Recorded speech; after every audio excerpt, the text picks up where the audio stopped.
Knowledge Cafeteria presenting Conspiracy Behind the Julius Caesar's Assassination।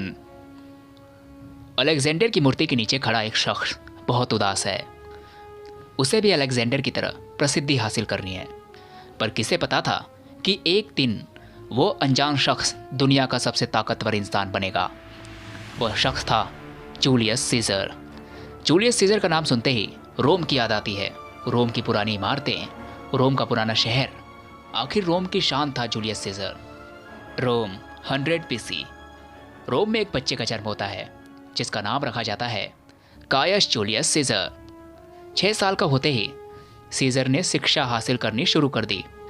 उस दौरान उसने लोगों के बीच में भाषण देने की कला को सीखा। वह लोगों के बीच तेजी से प्रसिद्ध होता गया। 16 साल की उम्र में सीजर के पिता की मृत्यु हो जाती है। अब परिवार की जिम्मेदारी सीजर पर आ जाती है। सीजर को एक राजनेता बनना था, पर जैसे ही वो राजनीति में कदम रखता है, रोम में सत्ता के लिए संघर्ष को देखता है, क्योंकि उस समय रोम में प्रजातंत्र था, जिसे पाने के लिए रोम में कई तरह के षड्यंत्र रचे जाते थे।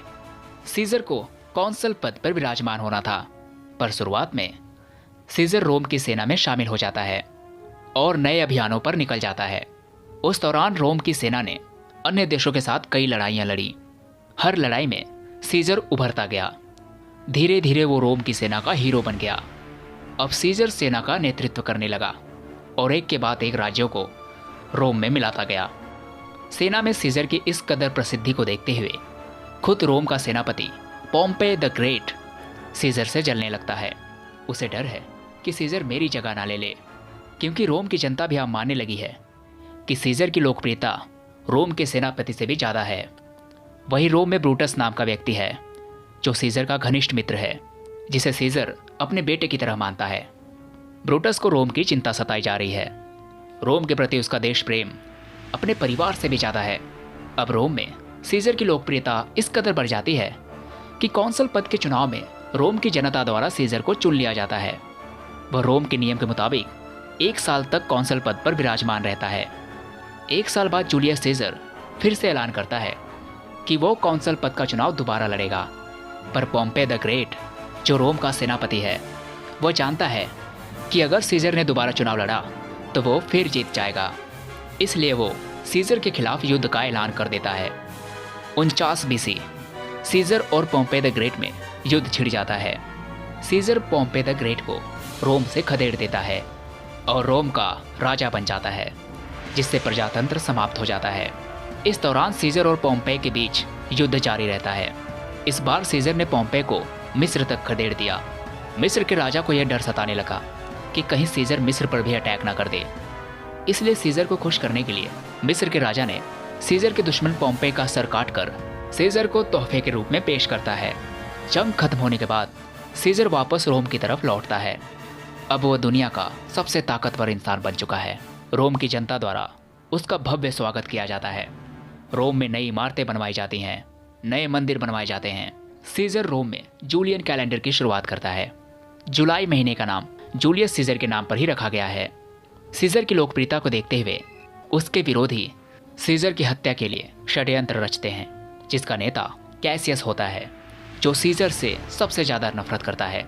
षड्यंत्र के तहत कैसियस ब्रूटस को, जो कि कैसियस का करीबी दोस्त होता है, जिसे सीजर अपने बेटे की तरह मानता है, उसे अपनी ओर मिलाने की कोशिश करता है।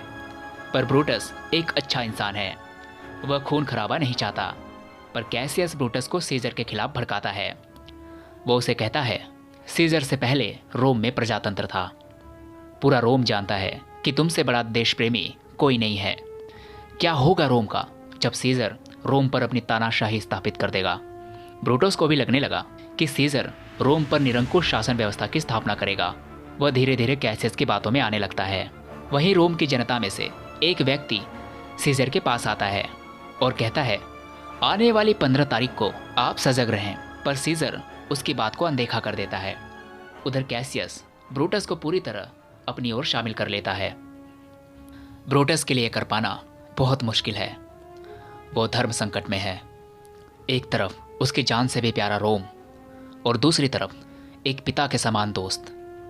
उसे रात भर नींद नहीं आती, पर देश प्रेम उसके ऊपर हावी हो जाता है। उसने ठान लिया कि देश प्रेम के लिए वो सीजर की हत्या करेगा, सीजर को मौत के घाट उतारेगा। उधर 15 तारीख से पहले वाली रात को सीजर की पत्नी सीजर से कहती है, आप 15 तारीख को सभा में ना जाएं, क्योंकि उसने एक बुरा सपना देखा है।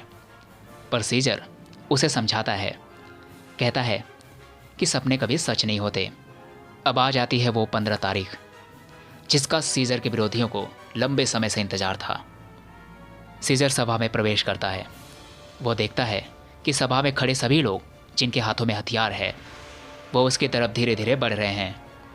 सीजर बचने की कोशिश करता है, पर विरोधियों ने उसे घेर लिया है।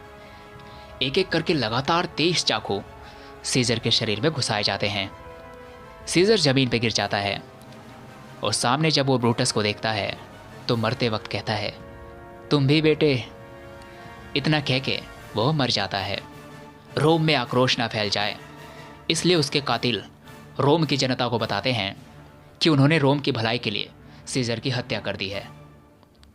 पर सीजर का करीबी एंटोनी रोम की जनता को कहता है, क्या तुम लोगों को सीजर याद नहीं, जिसने तुम्हारे लिए इतना सब कुछ किया? उसने अपनी वसीयत में लिखा था कि अगर मैं मरूं तो मेरी सारी संपत्ति रोम की जनता में बांट दी जाए। रोम में आक्रोश फैल गया। रोम की जनता सीजर के कातिलों पर टूट पड़ी। सीजर के कातिल इस आक्रोश से बचने के लिए रोम छोड़कर भाग जाते हैं। अब ब्रूटस को पता चल गया कि उसने कितनी बड़ी गलती की है। उसने अपने पिता समान दोस्त को मौत की नींद सुला दी। वो ये गलती बर्दाश्त न कर पाया और अंत में उसने आत्महत्या कर ली।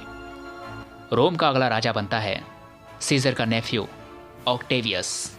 राजा बनते ही ऑक्टेवियस सीजर के हत्यारे कैसियस से जंग लड़ता है और लास्ट में कैसियस डर के मारे आत्महत्या कर लेता है। ब्रूटस आत्महत्या इसलिए करता है कि उसे आत्मग्लानि होती है, पर कैसियस आत्महत्या इसलिए करता है क्योंकि उसे डर था ऑक्टेवियस द्वारा मारे जाने का।